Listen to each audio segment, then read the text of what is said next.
Hey, greetings! Michael DDA here. We're continuing our adventure in Torah. Actually, the last 2 weeks, we have been spending all our time in Yasher. Torah has left out an awful lot of very important details that probably maybe were in Torah at one time, but unfortunately, I think Torah has been messed with a little bit. At any rate, we were able to go through this battle that Israel's seed, his 10 sons and 103 servants, Evadim, fought 7 cities of the Canaanites. Thousands and thousands of men and women fought against them. Yehovah was at their side, and they did deeds that you wouldn't believe, deeds that you read in Joel chapter 2. Run fast, jump high, very strong, weapons can't hit them. Actually went back on their own men. Quite amazing. Well, we finished those battles of the 7 cities last week. I think I got to go to 41 now that I think about it, is where we're starting today. Chapter 41, let's go there. Oh, that's 44. Why did it go to 41? Try again. There it is. Okay. Yeah, here's where we left off. I said, remember, the last time we met, the cities of the Canaanites and Amorites, well, Canaanites, Amorites are Canaanites, of course. Amari is a son of Canaan, made peace with Jacob and his seed. They put them under, what's the word I want? Tribute. Amazing. They were scared to death that Israel's seed, Jacob's seed, was going to come after them next. And they sued for peace. All the kings came and bowed down to Jacob and his sons. And it says, we read the last thing it says, Jacob's seed also returned home to Shechem. Remember, they had been living with their father, Jacob's father, their boy's grandfather, for 5 years. They got there when Jacob was 100, right after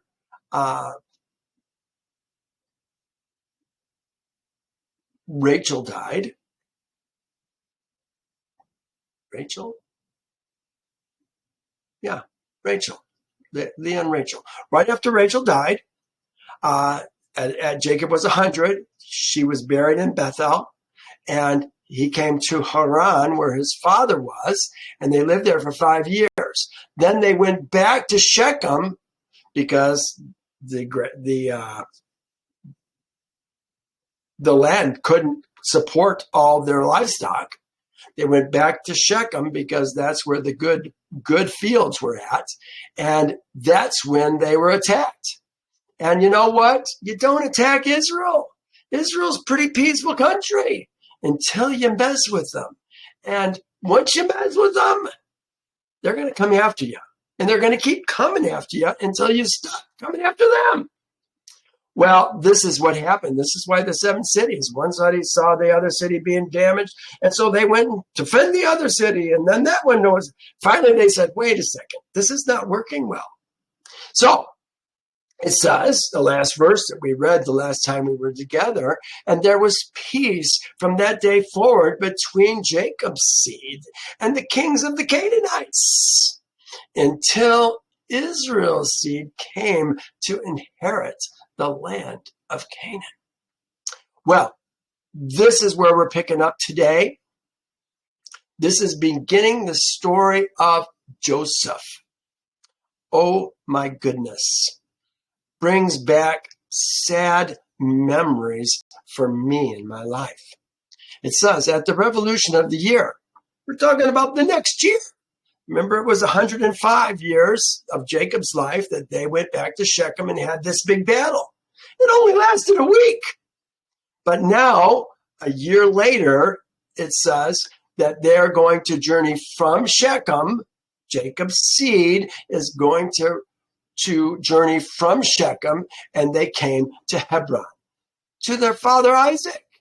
And they dwelt there. But the flocks and the herds, they fed daily in Shechem. When we talk about flocks, we're talking about Zaon, goats and sheep. Those are flocks. Herds represent cattle. They fed daily in Shechem, so they're going to have I think they're probably going to have crew in Shechem. Some of the sons, 3, 4, 5 sons, perhaps, in Shechem, probably rotating in and out. And then the rest would be with their father. The turn of the year, the revolution of the year. We measured years, they measured years in Passovers. That's the beginning of the year, the first month, 14th day of the first month. That's the first year. We do that if we're Yehovah's people. We do it the same way. Well, it says they fed daily in Shechem, for there was there in those days good and fat pasture. This is exactly what it's going to say in Torah today. Then the brothers went to feed their father's flock in Shechem. This is not something that they're going to go back and forth on every day. Let me show you what we're talking about as distances. I think it's important that we understand this. Here's Shechem. Here's Hebron. If you measure from Shechem to Hebron, this is as the bird flies, as the crow flies, we're 50 miles away. So I'm guessing we're probably closer to 60 miles away when you figure all the ins and outs and around mountains and the things that you have to do to get there. It's going to add to the distance. We're going to come back to this map in a little bit. My point is, 50 miles fed daily, and it makes it sound like, oh, well, we're going to go feed the sheep today. We'll be back later tonight. No, you're not going to travel 60 miles twice a day. It doesn't happen. It's got to have a group there and a group back home. Maybe they switch off periodically. Just point of fact. Let's continue. Good and fat pasture. And Jacob and his sons and all their household dwelt in the valley of Hebron. That's with their daddy.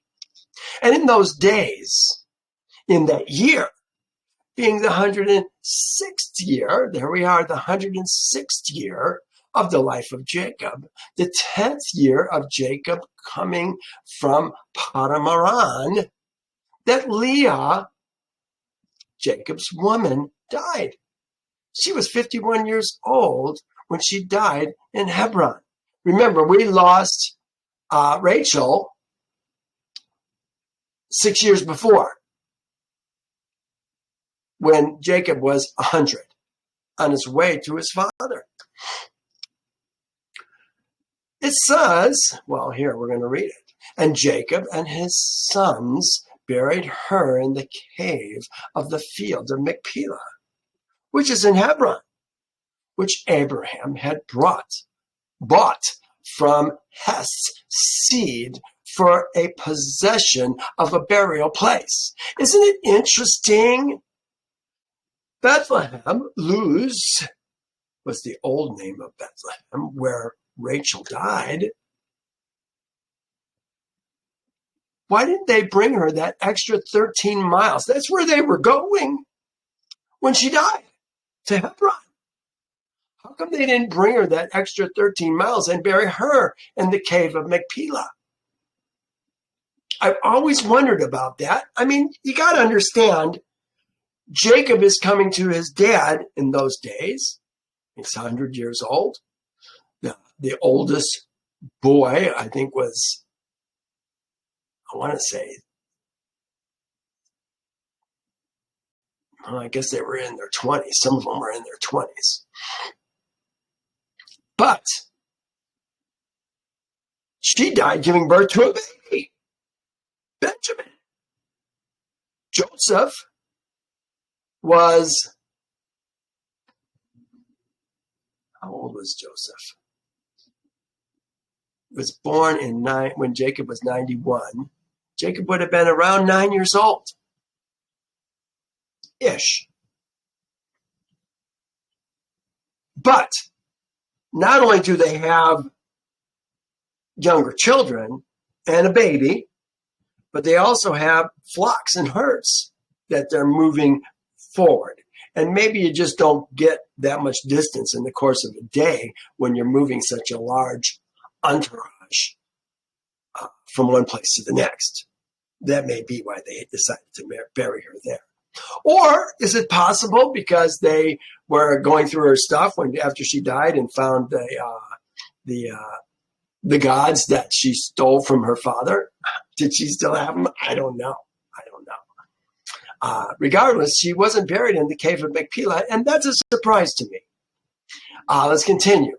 And Jacob's seed dwelt with their father in the valley of Hebron. And all the inhabitants of the land knew their strength and their fame and went throughout the land. And their fame went throughout the land. And Joseph, the son of Jacob, and his brother Benjamin, the seed of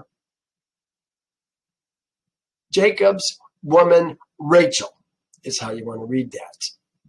Or you could say the seed of Jacob's woman.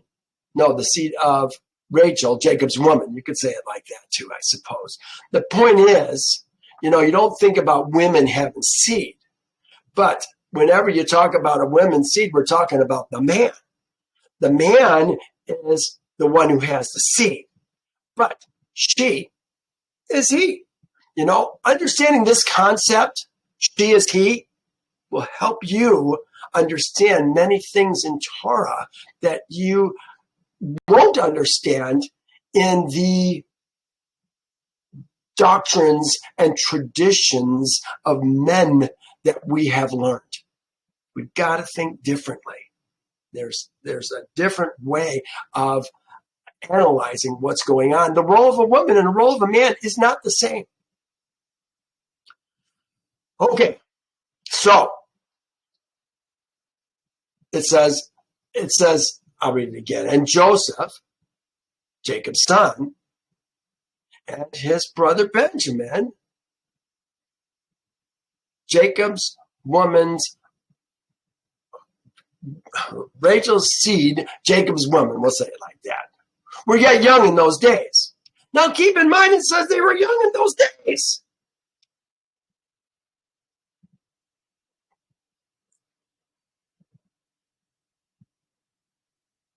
Joseph is 16 years old. His brother is 6 years old. Young in those days, and did not go out with their brethren during the battles of all the cities of the Amorites. Well, you know what? Zebulun is the same age as Joseph. He went and fought. Is it because they were too young?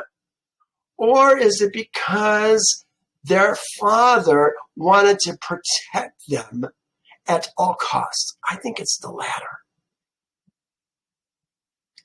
Follow me as we talk about this. I think you'll see why I say this. Were still young in those days and did not go to battle with their brethren during the battles in all the cities of the Amorites. And Joseph saw the strength of his brethren and their greatness. Remember, Joseph is 16. When Simeon and Levi took out Shechem, they were 13 and 12. Joseph is more than capable of going to war, but his father is keeping him safe. It says he extolled them, but he ranked himself greater than them and extolled himself above them. Keep in mind, he had the birthright. We're going to talk about that in just a moment. He had the birthright. Yeah, he was one of the youngest sons. But Reuben had the birthright as the first son of Leah. And now, when Joseph was born from Rachel, he got the birthright. And Jacob, his father, also loved him more than any of his sons. You know, they never talk about Dinah. It's not about women. It's about sons. Another thing that we've got to put in our minds. Jacob, his father, also loved him more than any of his sons, for he was the son of his old age. Was he? Or was Benjamin the son of his old age? See, these are things that we have to deal with. And through his love for him, he made him a coat of many colors. Son of his old age, firstborn of Rachel. I think that's really the key of understanding the son of his old age. And he made him a coat of many colors. I put in Yasher, or in Genesis, now Israel loved Joseph more than his sons because he was the son of his old age. Also, he made him a tunic of many colors. Just showing the continuity between the two books. And Joseph saw that his father loved him more than his brethren, and he continued to exalt himself above his brethren. And he brought unto his father evil reports concerning them. Joseph brought bad reports of them to his father. And the sons of Jacob, seeing the whole of Joseph's conduct toward them, that their father loved him more than any of them, they hated him and could not speak peaceably to him all those days. Wait till you see in Torah, they hated him, they hated him, they hated him. It said 3 times. And they sought to strike him, to kill him, smite him. And Joseph was 17 years old. Here he is. Not 16, 17.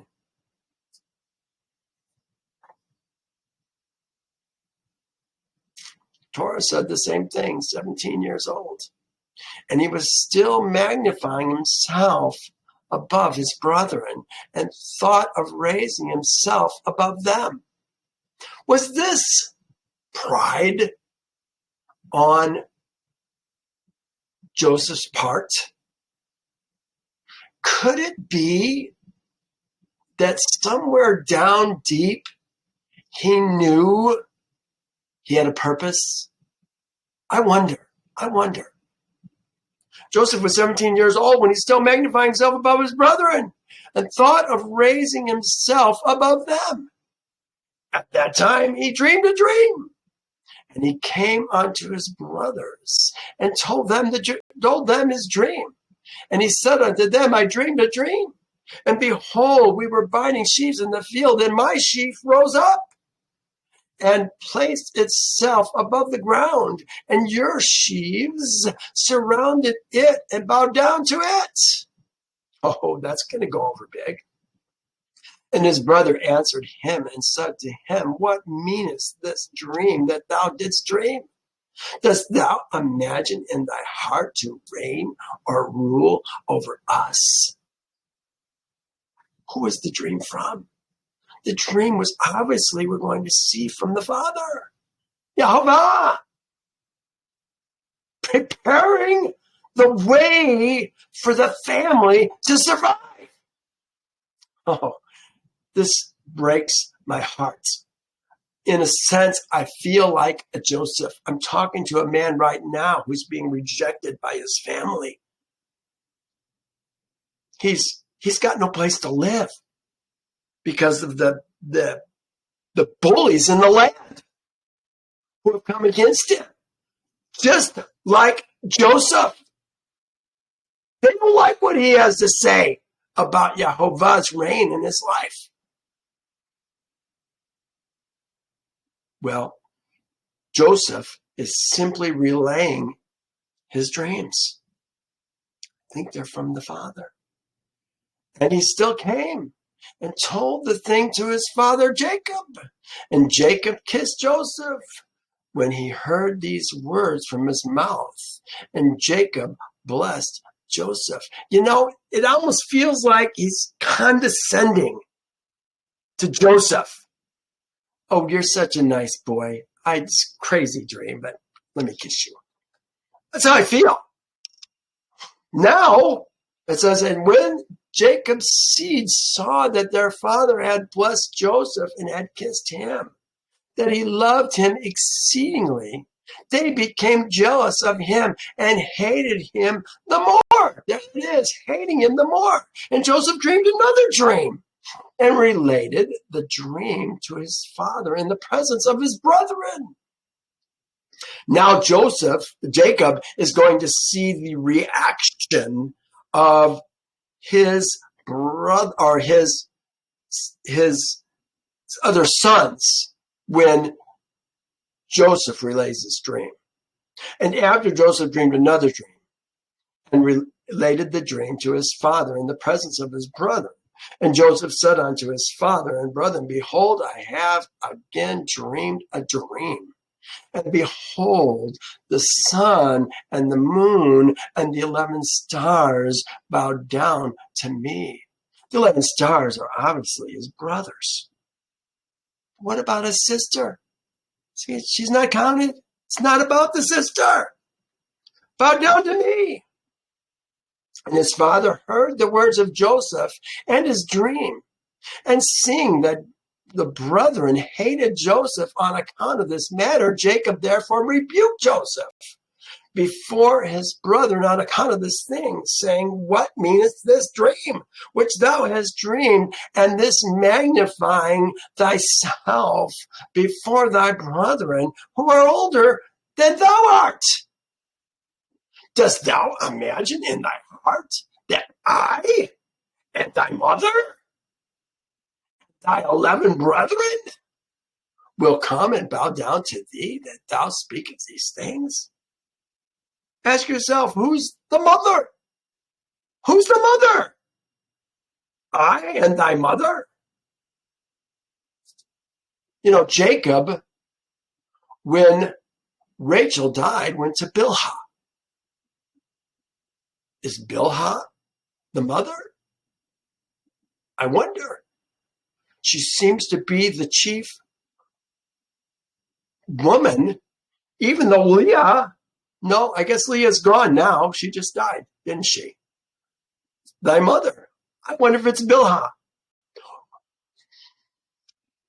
I don't think he would be talking about Rachel, because he's talking about I and my mother, I and thy mother bowing down to you.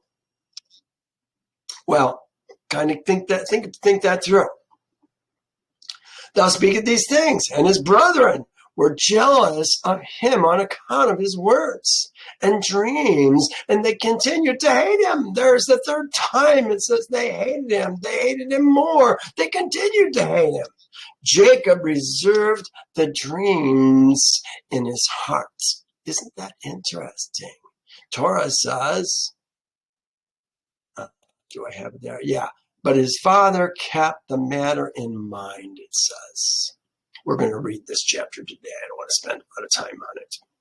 And Jacob's seed went one day to feed their father's flock in Shechem. Didn't they say they fed the sheep daily? So who went? Somebody was probably there already. They're not going to leave the sheep and the goats and the cattle alone in the land of Shechem, 60 miles away. They got to have somebody there. Maybe they had servants. That could be, maybe there's servants there. Just thought of servants. It says, let me read it again. And Jacob's seed went one day to feed their father's flock in Shechem, for they were still herdsmen in those days. And whilst Jacob's seed were that day feeding in Shechem, they delayed. They didn't come back. they wouldn't have come back on the same day. Remember, we're talking about a 120-mile round trip. At that time of the gathering of the cattle was past, and they had not arrived. Maybe it's a yearly time where they're kind of doing an accounting of the flocks and the herds, perhaps. And Jacob saw that his sons were delayed in Shechem. And Jacob said within himself, peradventure the people of Shechem have risen up against them again. Risen up against them. Therefore they have delayed coming this day. He's concerned. There's a reason. He expected them back at a certain time and they didn't show up. He's thinking worst case scenario, isn't he? Battles. Remember, it's just a year ago that we were fighting. Maybe they rose up again. And Jacob called to Joseph his son and commanded him, saying, behold, thy brethren are feeding in Shechem this day. And behold, they have not come back.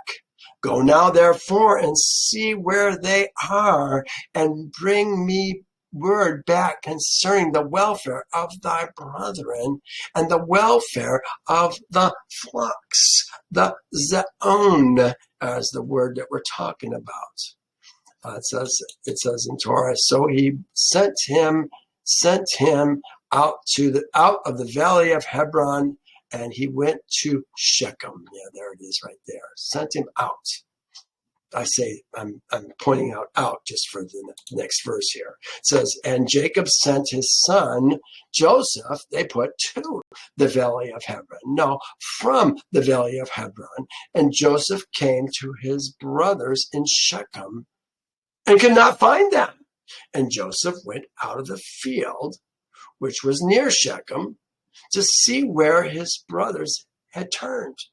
And he missed his road in the wilderness and knew not which way to go. He's kind of lost. It says, and an angel, a melech of Yehovah. Remember, now it says in Torah, it says, a certain man found him, a melech, a messenger of Yehovah, found him wandering in the road toward the field. And Joseph said to Yehovah's messenger, I seek my brethren. Hast thou not heard where they are feeding? And Yehovah's messenger said to Joseph, I saw thy brethren feeding here, and I heard them say they would go to feed in Dothan.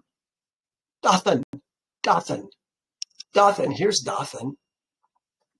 Approximately 70 miles. It's another 10 miles at least beyond Shechem that they've gone.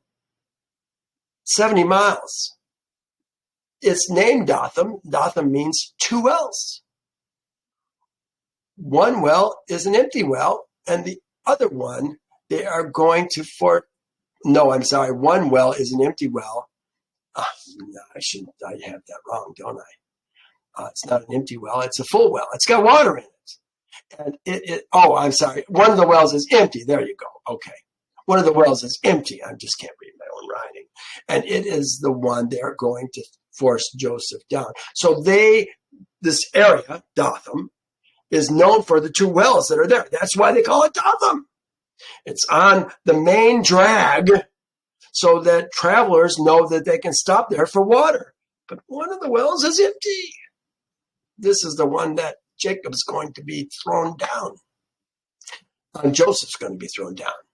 And Joseph hearkened to the voice of Yehovah's messenger. They just simply say, the man in Torah, the Ish.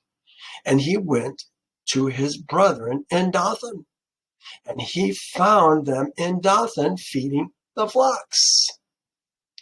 Joseph had to Yehovah had to get Joseph to his brother in order to send him on another journey. Isn't it interesting how Yehovah, my ministry is called Providence. And I believe that there is a plan in our lives if we will follow that plan. You can't get the plan if you won't follow Yehovah holy. But if you will, you can be in the plan. And Joseph was in the plan. Yehovah brought him to Dothan, not Shechem. They couldn't have thrown him in a well in Shechem. Couldn't have been found by the Midianites in Shechem. Couldn't have been sold to the Ishmaelites in Shechem. To get him to Dothan. And he did. And Joseph advanced to his brethren. And before he had come nigh unto them, they resolved to slay him. Slay him, that's the correct translation of that word. In Torah, it says kill him. Yeah, well, these are my translation. It's slay. It's slay him. They're going to slay him. Take him down. And Simeon said unto his brethren, behold, the man of dreams is coming unto us this day, and now therefore come, and let us kill him and cast him into one of the pits that are in the wilderness. And when his father shall seek for him, we shall say, an evil beast has devoured him. This is Simeon talking. Simeon, he's the priest of the family. Remember when Reuben slept with his father's concubine, he lost the birthright, the kingship, and the priesthood. And the kingship was given to Judah, the birthright was given to Joseph, and the priesthood was given to Simeon. Simeon is the one who has a great idea. Let's throw him into the pit and kill him. What's wrong with this picture?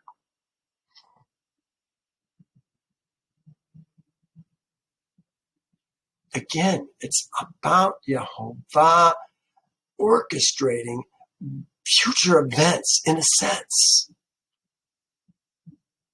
I still feel like he's orchestrating events in my life based on what I went through when I got thrown into the pit. My friend is being thrown into a pit right now. And he's just starting where I left off 20 years ago.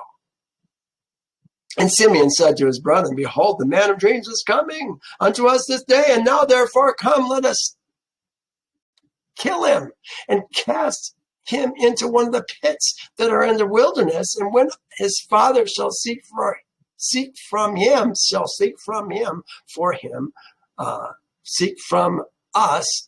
us, we shall say, an evil beast has devoured him.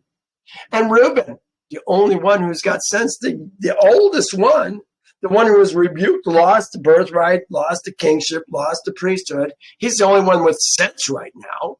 And Reuben heard the words of his brethren concerning Joseph and said to them, you should not do this thing.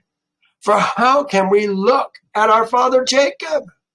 Cast him into the pit to die there, cast him into the pit to die there, but stretch not forth his hand upon him to spill his blood. And Reuben said this in order to deliver him from their hands and to bring him back to his father. He planned to get Joseph out of the pit the moment he could and bring him back to his dad. When Joseph came to his brethren, he sat before them, and they rose up. They rose upon him and seized him and smote him to the earth and stripped the coat of many colors which he had on. And they took him and cast him into the pit. This is an article I wrote on this. It's going to be tagged to my thing, but this is the picture that I use on it. Pit happens. Yeah, pit happens. It's a bitch. But it happens. It happens for a reason sometimes, doesn't it? Cast him into the pit. And in the pit there was no water, but serpents and scorpions. And Joseph was afraid of the serpents and the scorpions that were in the pit. And Joseph cried out with a loud voice. And Yehovah hid the serpents and the scorpions in the side of the pit. And they did no harm to Joseph. And Joseph called out from the pit to his brethren and said unto them, what have I done unto thee? Oh, I remember saying these very words. And what have I sinned? Why do you not fear Yehovah concerning me? Am I not thy bone, or your bone, thy bone, your bones? It would be your bones and flesh.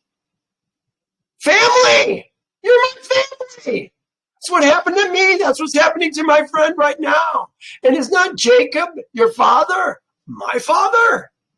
Why do you do this thing unto me this day? And how will you be able to look up to our father Jacob? And he continued to cry out and call upon his brethren from the pit. And he said, O Judah, Simeon, Levi, my brethren. Remember, those are the ones who threw him into the pit. Reuben wasn't involved in it. These are the other three eldest sons. Lift me up from the place of darkness in which thou hast placed me, and come this day and have compassion on me, you children of Yehovah, Jacob's seed, sons, Jacob's seed, my father, Jacob's seed. I guess that's how you say it. My father, Jacob's seed. And if I have sinned unto you, are you not Abraham's seed? Abraham, Isaac, and Jacob's seed? If they saw an orphan, they had compassion over him. Or one that was hungry, they gave him bread to eat. Or one that was thirsty, they gave him water to drink. Yes, they did. We saw that with Abraham. And one that was naked, they covered him with garments. They took care of people. They didn't hurt people. And how then will you withhold your pity from your brother? For I am your flesh and bones. And if I have sinned unto you, surely you will do this on account of my father. And Joseph spoke these words from the pit, and his brethren could not listen to him nor incline their ears to the words of Joseph. And Joseph was crying and weeping in the pit. It's got to be driving them crazy. And Joseph said, oh, that my father knew this day the act which my brothers have done unto me, and the words which they have this day spoken unto me. And all his brethren heard his cries and weeping in the pit. And his brethren went down and removed themselves from the pit. They're getting away. They don't want to listen to what he has to say, so that they might not hear the cries of Joseph and his weeping in the pit. And they went and sat on the opposite side, about a distance of a bow shot. And they sat there to eat bread. And whilst they were eating, they held counsel together. What was to be done with him? Whether to slay him or bring him back to his father. They hadn't decided yet. I don't think they want to kill their brother. But they feel like he's a definite problem. They were holding the counsel when they lifted up their eyes and saw, and behold, there was a company of Ishmaelites coming at a distance by the road of Gilead, going down towards Egypt. What is an Ishmaelite? Do you remember? Ishmael is the son of Hagar. The firstborn, kind of the firstborn of Abraham. Remember, he took Hagar. She sat on Sarai's lap and had the baby pass to her, kind of a custom of the land. Yehovah said, Ishmael shall not be thy seed. Then he tried to do it with Eliezer. Eliezer shall not be whatever, finally said that Isaac was going to be born at the time of life. Well, they're coming. Here we are right here. This is Gilead out here. They're coming from Gilead, going down the path here. No, I take it back. This is the path. They're coming up the path right here. This is a switchback. If I go really zoom in, it's not important. It's yeah. I want a ascent of. Oh, let's look. Find it. Yeah, here it is. Ascent of Gur. Gur. G-U-R. Ascent of Gur. That's what it says. Go back to 100. So they're coming from here. From here. Probably took this path here. Coming up towards Gotham. They're going to be thirsty. They're going to look in a bit. Well, they're going, oh, I take it back. We're talking about the Ishmaelites right now. These are the Ishmaelites. They must have seen them coming from a long ways. They must have been sitting on a place where they had a very good view of the area because they probably saw them coming down in the valley. There's got to be time that's got to pass because we got another group of people that's actually going to take them out of the well. Just want you to see kind of what we're looking at here. Let's go back. And they went and sat on the opposite side about a distance of a bow shot. I read that. They were holding the council when they lifted up their eyes and saw, and behold, there was a company of Ishmaelites coming at a distance by the road of Gilead, going down to Egypt. They were going to take that path. This was, what do they call that? Let me go back. They're going to take this path that is going to come down probably. It's got to come this way. It's got to be this path. And this path is called the Central Ridge Route. They are going to go right past Bethel. They're also going to pass. This path goes right through Hebron, right past their dad. They pass maybe in the night, who knows? But they're going down to Egypt. This is where the path is leading. This is the Ishmaelites. Let's go back. A company of Ishmaelites coming at a distance by the road of Gilead, going down to Egypt. And Judah, great idea, said unto them, what gain will it be to us if we slay our brother? Peradventure Elohim will require him from us. They don't want to have his blood on their hands. This then is the counsel proposed concerning him, which you shall do unto him. Behold, this company of Ishmaelites. Behold, this company of Ishmaelites going down to Egypt. Look, there's some Ishmaelites going down to Egypt. I got a great idea. Now, therefore, come, let us dispose of him to them, and let not our hand be upon him. And they will lead him along with them, and he will be lost among the people of the land. This is the goal, to lose Joseph.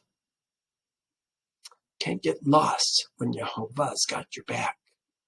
And we will not put him to death with our hands.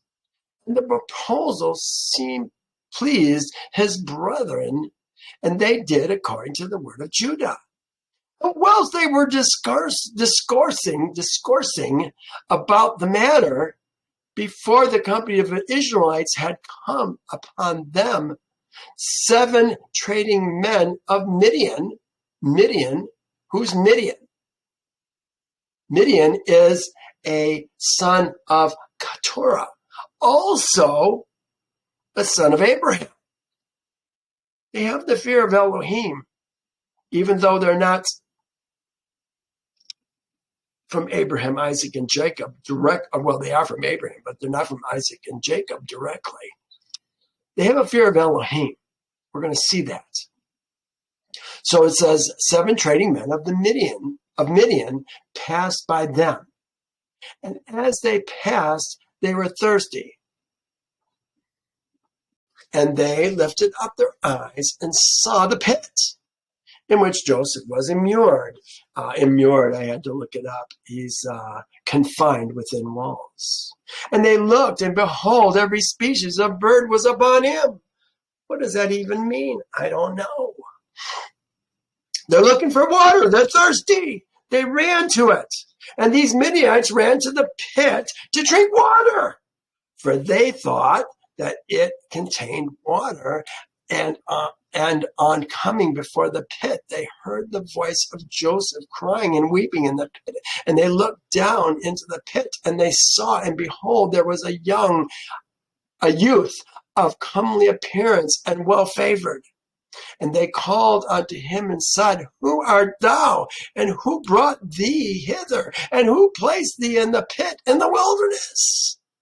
And they assisted and raised up Joseph, and they drew him out and brought him up from the pit and took him and went away on their journey and passed by the brethren. You go, brother! What are you doing here? And these said, the brethren said unto them, Why do you do this, to take our servant from us and go away? Surely we place this youth in the pit because he rebelled against us. And you come and bring up and lead him away? Now then, give us back our servants. Well, the Midianites aren't down with this idea. It says, the Midianites answered and said unto Jacob's seed, Is this your servant? Or does this man attend you? Peradventure, you are all his servants, for he is more comely and well-favored than any of you. And why do you speak falsely to us? Yes, they know bullshit when they hear it. Servant? Rebellious? No, that doesn't seem to be the case, they're saying. Now, therefore, we will not listen to your words nor attend to you. For we found the youth in the pit in the wilderness, and we took him and will therefore go on. And Jacob's seed approached them and rose up to them and said to them, Give us back our servants. And why will you all die by the edge of the sword? And the Midianites cried out against them, and they drew their swords and approached to fight Jacob's seed. And behold, Simeon, rose up from his seat against them and sprang upon the ground and drew his sword and approached the Midianites and gave a terrible shout, a terrible taruah before them, so that his shouting was heard at a distance, and the earth shook at Simeon's shout. Oh, that's got to put the fear of Elohim, or at least the fear of Simeon, into them. And the Midianites were terrified on account of Simeon and the noise of the shout, and they fell upon their faces and were excessively alarmed. And Simeon said unto them, Verily, I am Simeon, Jacob's seed, the Hebrew, who have only with my brother destroyed the city of Shechem and the cities of the Amorites. Maybe that's a slight exaggeration. He had brothers that did that with him on the cities of the Amorites. So shall Elohim moreover do unto me that if all your brethren, the people of Midian, and all the kings of Canaan were to come with you, they would not fight against me. There's some bold words. Now, therefore, give us back the youth whom you have taken, lest I give your flesh to the birds of the skies and the beasts of the earth. And the Midianites were more afraid of Simeon, and they approached Jacob's seed with terror and fright, with pathetic words, saying, "Surely you have said that the youth is your servant." Now they're changing their tune. "And that he rebelled against you. Therefore you placed him in the pit. And what then will you do with the servant who rebels against his master? Now therefore sell him to us. We will give you all that you require for him." And Yehovah was pleased. And Yehovah was pleased to do this in order that Jacob's seed should not slay their brother. Do you see the hand of Yehovah working in this situation? And the Midianites saw that Joseph was of comely appearance and well favored. They desired him in their hearts and were urgent to purchase him from his brethren.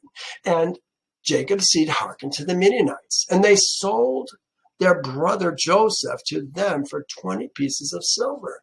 And Reuben, their brother, was not with them. And the Midianites took Joseph and continued in their journey to Gilead. They're considering down the hill and back across the Jordan and into the land of Gilead.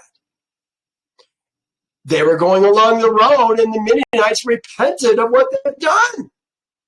And having purchased the young man, and once, remember, these are sons of Abraham. And one said to the other, "What is this thing we've done in taking this youth from the Hebrews, who is of comely appearance and well favored? Are we nuts?"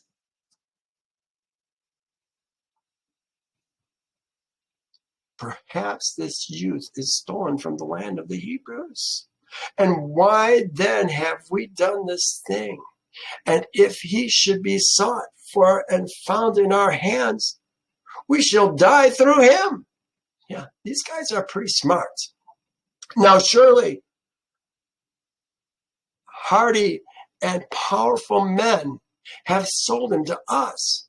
The strength of one whom you saw this day, perhaps they stole him from his land with their might and with their powerful arm, and have therefore sold him to us for a small value, which we gave unto them.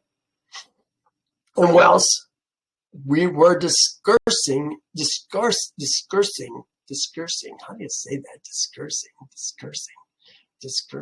looks like that. Discussing together, they looked, and behold, a company of Ishmaelites was coming at first, and which Jacob's seed saw was advancing toward the Midianites. And the Midianites said to each other, "Come, let us sell this youth to the company of Ishmaelites who are coming towards us, and we will take for him the little that we gave for him, and we will be delivered of this evil." Smart men. And they did so, and they reached the Ishmaelites. And the Midianites sold Joseph to the Ishmaelites for 20 pieces of silver, which they had given for him to his brother. And the Midianites went on their road to Gilead. They continued. They went on their road to Gilead, and the Ishmaelites took Joseph, and they let him ride upon a camel, and they were leading him to Egypt. This is how it all is working out. Now, we're going to turn to 37. Next week, we're going to see the rest of this road to Egypt. It's really quite amazing what Yehovah is going to do to keep Joseph safe. But before we leave today, I want to go through chapter 37. I'm going to try and do it as quickly as I can so that we don't take too much time. I do want to get through this. You know, a lot of times I want to do the Torah first before I do the Yasher. But in this case, because of what has preceded in Torah, there's so much more that we saw today that we won't see in Torah. So I wanted to do it in that order. Let me go to Torah. Here it is. Now Jacob dwelt in the land where his father was a stranger, in the land of Canaan. Stranger, when you see those words, stranger, foreigner, look them up, find out what they say. There's a lot of Hebrew words that are translated with the same word. And we got to get beyond the English. This was interesting because the word that they're using for stranger right now is not ger. Usually it's ger, but it's magor. Probably a variation of ger. Magor, it's a temporary dwelling place. Hebrews, and I don't use the New Testament much, but there's some verses that I think, they're so good. By faith, we're going to talk about faith. By faith, he dwelt in the land of promise, as in a foreign country. Talking about Abraham, dwelt in the land of promise. Dwelt, magored, in the land of promise, as if in a foreign country, dwelling in tents with Isaac and Jacob, the heirs with him of the same promise. For he waited for the city which has foundation, whose builder and maker is Elohim. What is faith? We have got the most funky understanding of faith. Just believe. That's not faith. Faith is not a belief unless it's acted upon. By faith he dwelt in the land of promise. He followed an invisible Elohim, keeping statutes and judgments of the invisible Elohim. That is faith. Yehovah says, love Yehovah with all your heart. That's lavab. With all your soul, your nefesh, thoughts, emotions. And with all your might, me'od. Me'od is there's a term for it. It's a verb, but it's actually a noun at the same time. A substantive verb. Substantive noun. That's what it's called. Substantive noun. It's not ma'od unless it's done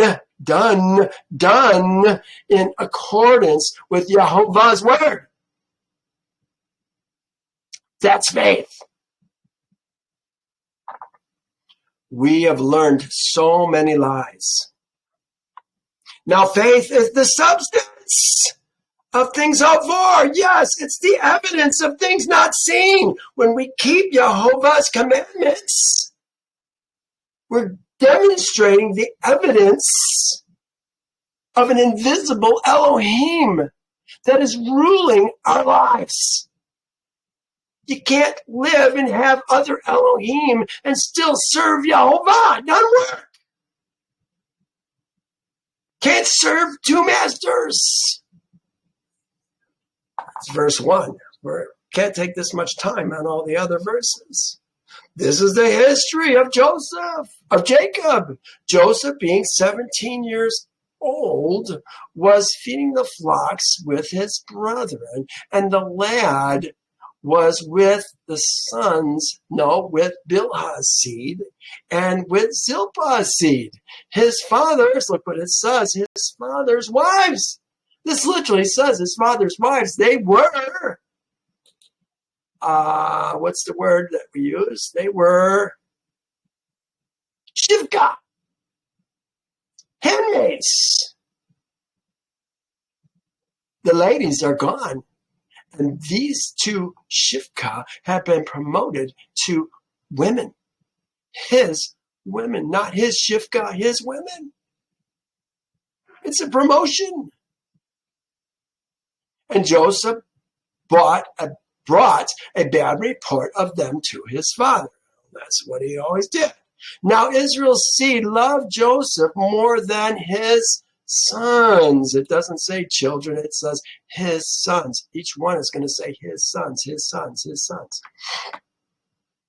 Oh, others are going to say his brothers, but we're going to see his sons too. For says, maybe it doesn't. I put 4. It's actually his brother. Yeah, his Akim. It's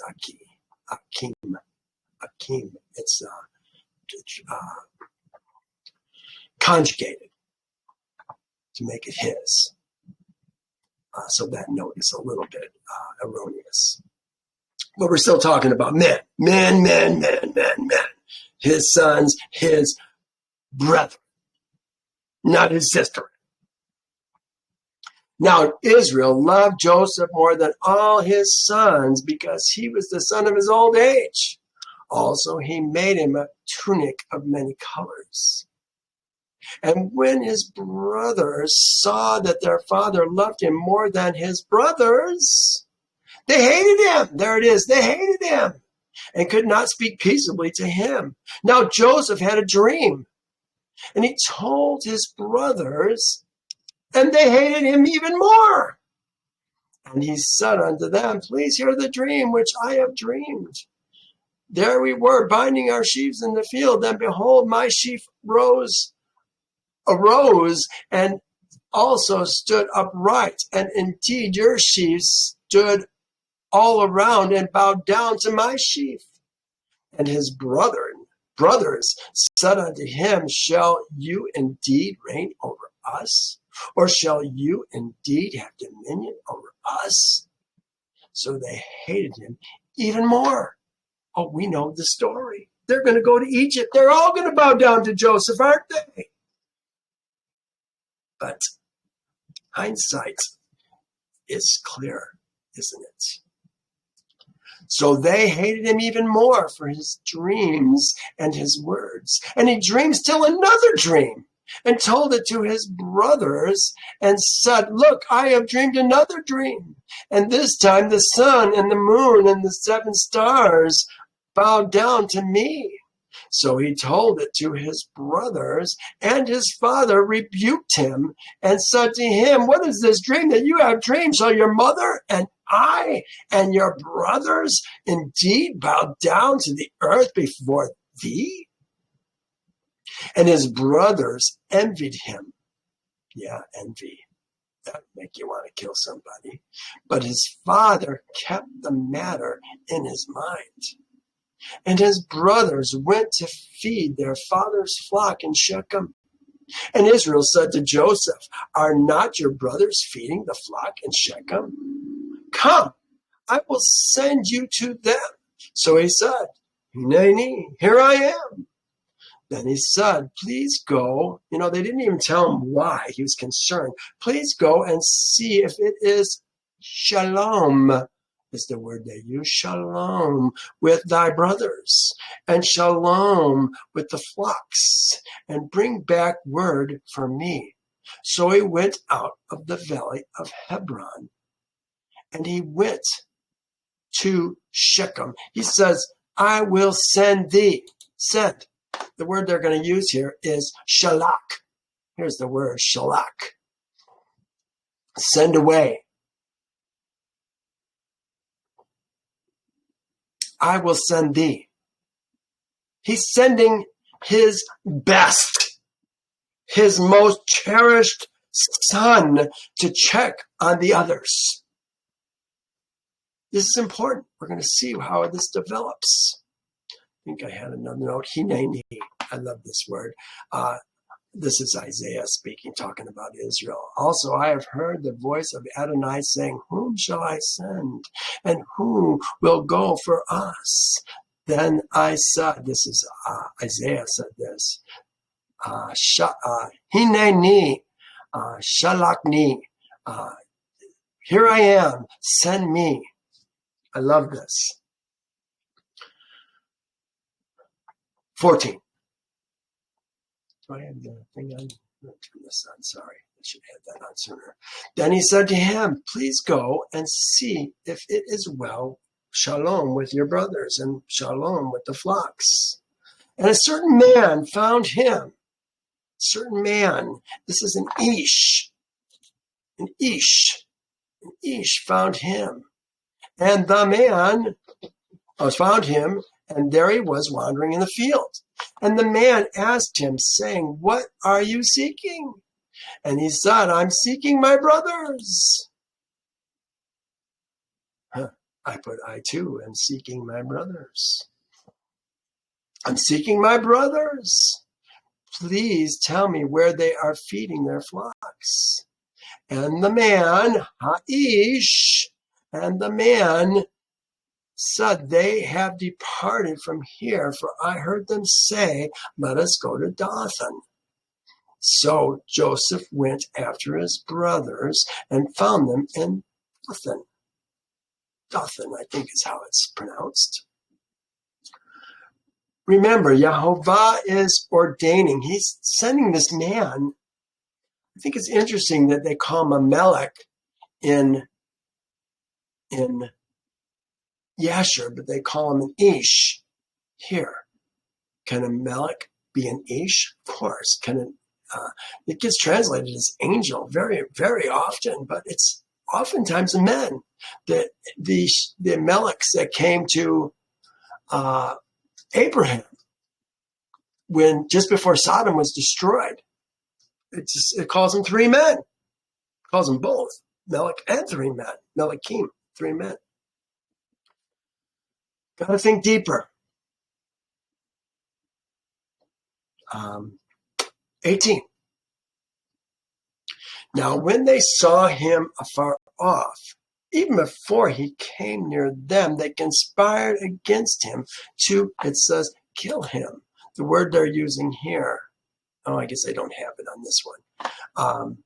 Sounds a bit like the way those who say they are sounds a bit like the way those who say they are Yehovahs treat those who actually are Yehovahs. Yeah, isn't that the truth?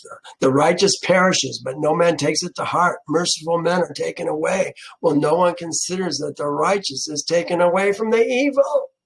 You know, my father took me away from my family.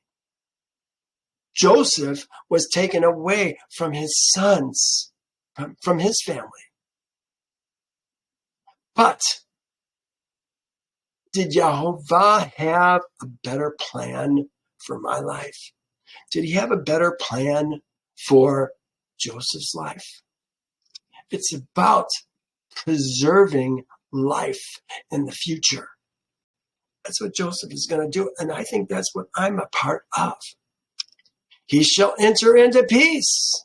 They shall rest in their beds, each one walking in his, not Yehovah's uprightness, his uprightness. Yeah, you don't want to walk in your uprightness. Then they said to one another, look, this dreamer is coming. Come, therefore, let us kill. Here it is, kill. What's the word they use? Kill. Harag. Smite.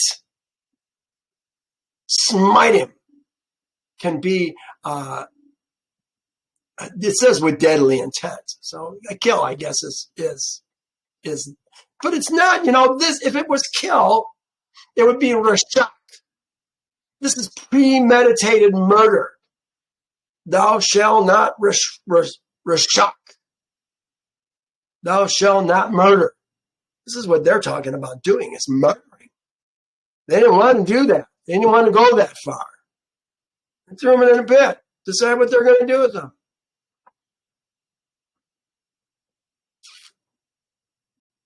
Harag. Smite him. But Reuben heard. Let me finish reading this. Come, let us kill him and cast him into the pit, and we shall say some wild beast has devoured him. We shall see what will become of his dreams. Isn't that interesting? Envy. We shall see what will become of his dreams. Will we be bowing down to him? This is what it's about. He hated him all the more. But Reuben heard it, and he delivered him out of their hands and said, let us not kill him. And Reuben said to them, shed no blood, but cast him into this pit which is in the wilderness, and do not lay a hand on him. It says that he might deliver him out of their hands and bring him back to his father. This is Reuben.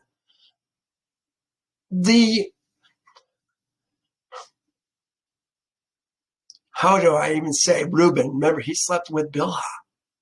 He was put down. And yet, he's showing wisdom above all of his brethren.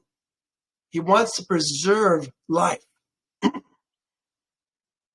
that he might deliver him out of their hands and bring him back to his father.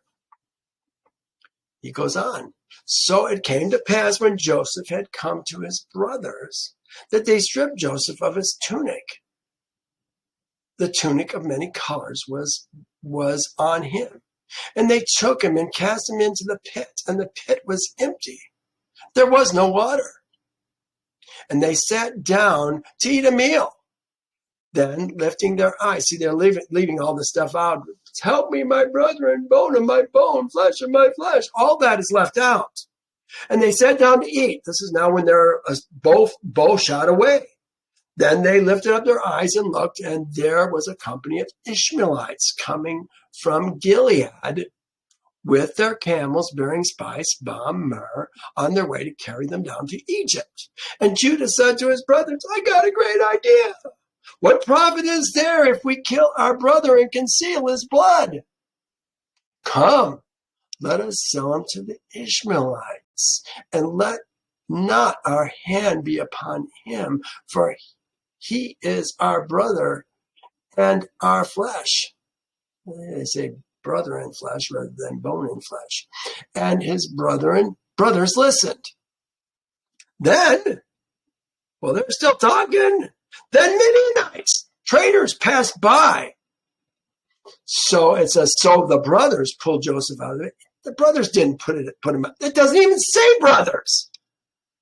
The Midianite traders passed by and pulled Joseph up and lifted him out of the pit. That's what it says. And sold him to the Ishmaelites for 20 shekels of silver. They left all that out, where the Midianites with Joseph came past the brothers. They had that big brouhaha. And then the brothers sold them to the Midianites. Now the Midianites are selling to the Ishmaelites. They left all that out. Got to get the rest of the story. Sold them to the Ishmaelites for 20 shekels of silver, and they took Joseph to Egypt. And Reuben returned to the pit. And indeed, now all this from here to the end is what we're going to cover next week. Then Reuben returned to the pit, and indeed Joseph was not in the pit, and he tore his clothes. And he returned to his brothers and said, the lad is no more. And where shall I go? Oh, he's upset. So they took Joseph's tunic, killed a kid of the goats, and dipped the tunic in the blood. And they sent, there it is, shalak. They sent the tunic of many colors, and they brought it to their father and said, we have found this. Do you know whether it is your son's tunic or not? Please, you're kidding me. Of course it's his tunic. You know it's his tunic. He knows it's tunic. Don't lie. Here, Jacob sent his best to check on them. They sent this bloody mess to their father. What do my notes say? Their father sent his best to his sons, and the sons sent only the coat back to their father. Shame on them. And he recognized it and said, it is my son's tunic. A wild beast, he's just jumping to this conclusion. A wild beast has devoured him. That's exactly what they wanted to jump to. Without doubt, Joseph is torn to pieces. Then Jacob can't even imagine his sons would lie. And Jacob tore his clothes, put sackcloth on his waist, and mourned for his sons son many days, and all his sons, and all, look at this, and all his daughters. You know, I've often wondered if Dinah was the only daughter. Here they had all these boys, but they only had one sister. Maybe they only talk about the one sister. Why? Because she got taken by the Shechemites. I wonder. All his sons and all his daughters arose to comfort him, but he refused to be comforted.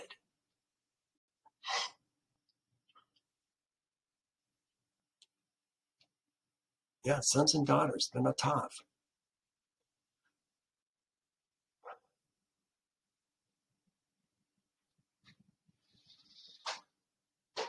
Yeah. See, now that I put normally New King James would translate Benatav as children, but but here their ignorance is revealed because the daughters are included at this time in a separate word. So their wickedness is exposed. You know, people in the people who write Bibles, they don't want you to know there's a different duties and responsibilities for a man before Yehovah than there is for a woman. They don't want you to know that. They want you to treat men and women alike. Men and women aren't alike. Does a woman go into the temple to bring an offering to Yehovah? Never. Never. Oh, we're going to see as we go through Torah that there are so many differences that a woman does or that a man does that a woman can't do. We just don't see it. It's hard because we've learned the doctrines and traditions of men and we can't even make the jump. I'm trying to help you see the jump. He tore his clothes. All his sons and his daughters arose to comfort him, but he refused to be comforted. And he said, "For I will go down into the grave to my son in mourning." Thus his father wept for him. But now, again, for all those who say, every word of God is true. Now the Midianites had sold him in Egypt to Potiphar, an officer of Pharaoh and the captain of the guard. Midianites? The Midianites went the other way. The Ishmaelites came down to Egypt. Who are the Midianites? We'll find out next week. It's a pretty interesting story. You guys, thank you for joining me again today. I'm so appreciative of you giving me your time. I want to bless your life. I want you to see things that I see. Oh, there's so many amazing things in Torah, but you know, you can only get a little bit at a time because your brain can't adjust. Well, thank you. Thank you for joining me. And please, I hope to see you again next week. Bye now.